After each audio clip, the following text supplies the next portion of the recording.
안녕하세요. 혜광천련입니다. 때로는 이상한 호기심이 발동될 때가 있습니다. 우리나라에 지금 나랑 똑같은 사주를 가지고 살아가는 사람들이 평균 약 100명쯤 될 텐데, 그 사람들은 어디서 어떻게 살까? 과연 나랑 비슷한 인생을 살아갈까? 나처럼 이렇게 잘생겼을까? 이름은 뭘까? 참 궁금해집니다. 그리고 앞으로 몇 년 후에 나랑 똑같은 사주를 가지고 태어나는 사람이 있을까? 혹시 그런 거 생각 안 해보셨나요?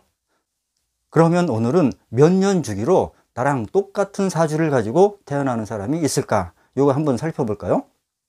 얼핏 생각하면 60년마다 한 번씩 나올 거라고 생각이 됩니다. 그러나 그럴 수도 있고 아닐 수도 있습니다. 자, 예를 들어서 한번, 자, 올해 2021년 6.25 날 태어나는 사람이 있다고 합시다. 2021년 6월 25일, 음력으로는 이날이 5월 16일입니다. 자, 사주 구조로는 신축, 갑오, 갑진 이렇게 돼요. 그러면 과연 몇 년 뒤에 신축년 갑오월 갑진일생이 태어날까? 분명한 거는 이 60년 주기겠죠. 연주가 똑같아야 되니까. 그러면 앞으로 60년 뒤인 2081년에 나올 가능성이 많죠. 실제로 똑같은 사주가 2081년 6월 10일 날 나옵니다. 음력으로는 5월 14일이 돼요. 그리고 또 60년 뒤인 2141년에 나오겠죠. 그런데 이 해에는 똑같은 사주가 나오지 않습니다. 또 2201년도 되겠죠. 이때도 똑같은 사주가 안 나와요. 그리고 2261년 6월 27일 날 또 똑같은 사주가 나옵니다. 이 날은 음력으로 5월 29일이에요. 또 여기서 60년 뒤인 2321년 6월 13일 날 나옵니다. 이 날은 음력으로 5월 17일이 됩니다. 그리고 여기서 60년 뒤인 2381년은 똑같은 사주가 안 나와요. 마찬가지로 2441년에도 안 나옵니다. 그리고 여기서 또 60년 뒤인 2501년 6월 29일 날 나와요. 이때는 음력으로 5월 13일이 됩니다. 자, 이렇게 해놓고 보니까 여기서 여기까지는 60년 만에 나왔죠.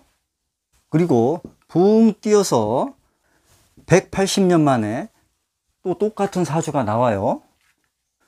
그런 다음에 곧바로 60년 뒤에 또 나옵니다. 그 뒤로 또 붕 뛰어서 180년 만에 나와요. 자, 여기서 흐름의 공식이 보이죠?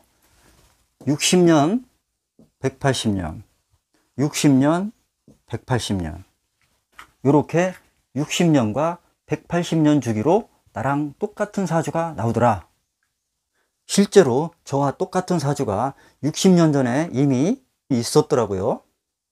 그리고 앞으로 120년 뒤에 다시 나와 똑같은 사주가 나옵니다. 그러니까 그 텀이 180년이 되는 거죠. 그런 다음에 또 60년 뒤에 나오고, 그러니까 60년, 180년, 60년, 180년 이런 주기로 가요. 여기서 보시면 날짜가 다 틀리다는 걸 알 수 있습니다. 6월 25일, 6월 10일, 6월 27일, 6월 13일, 6월 29일, 그리고 음력도 다 달라요. 516, 514, 529, 517, 513. 당연히 다 다르겠죠. 그러나 이 날들의 사주 명식은 다 똑같더라. 그러니까 똑같은 오행의 기운을 타고난다 이거죠. 그러면 이 중에서도 언제 태어나는 사람이 나랑 가장 흡사한 기운을 가지고 살까? 자, 여기에는 풍수운도 적용해야 합니다. 풍수의 운은 세 가지 운으로 나누죠. 자, 상원, 중원, 하원. 각 원마다 60년씩을 차지합니다. 60년, 60년. 그러면 합계 180년마다 한 번씩 크게 운이 바뀐다고 그랬어요. 지금 우리는 하원 60년을 살고 있습니다. 그러니까 60년 뒤에 태어나는 사람은 여기겠죠. 나랑 우주의 기운이 다릅니다. 그런데 180년 뒤에 태어나는 사람은 이렇게 뺑 돌아서 다시 여기로 오겠죠. 똑같은 하원에 태어난다. 이 얘기는 곧 180년 뒤에 태어나는 사람이 나랑 가장 흡사한 에너지를 가지고 태어난다. 이렇게 생각해 볼 수 있습니다. 그럼 왜 그렇게 상이한 패턴을 보이게 될까요? 자, 기본적으로 연주하고 월주는 웬만해서는 안 변합니다. 연주는 무조건 안 변하죠. 그리고 5월은 무조건 갑오월이 됩니다.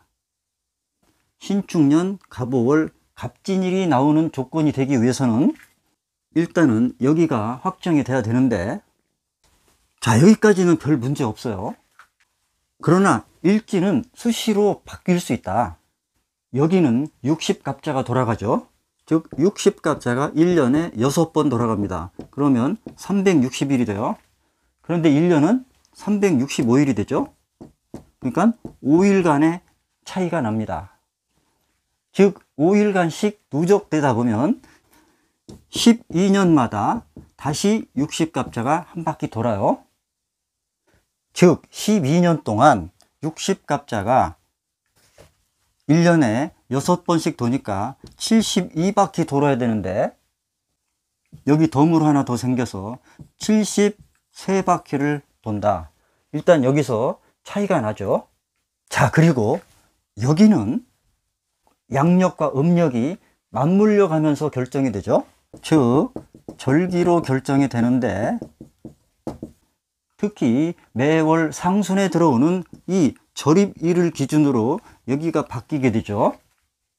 그러니까 이때 음력과 양력 흐름의 시간 차이에 의해서 여기가 변하고 여기가 변함에 따라서 여기가 변한다. 그러니까 이 연월은 똑같다고 하더라도 이 월과 일의 차이에 의해서 그러한 날짜의 차이가 생긴다.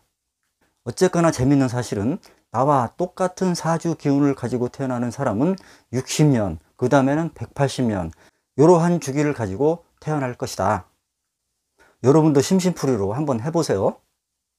올해 6월 달에 벌써 굵직한 대형 사고가 2건이 발생했죠. 하나는 광주에서 건물이 붕괴되는 사고, 또 하나는 쿠팡 물류센터 화재 사건이죠. 왜 이렇게 이달 들어서 급작스러운 사건 사고가 많이 발생하는지 그 에너지 파동을 한번 살펴보죠. 자, 이것이 광주에서 건물이 붕괴되던 시점의 에너지 부호입니다. 자, 여기서도 공통적으로 보이는 것이 신축년 갑오월, 신축년 갑오월.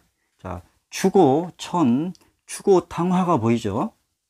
그리고 유난히 금기운이 많이 보입니다.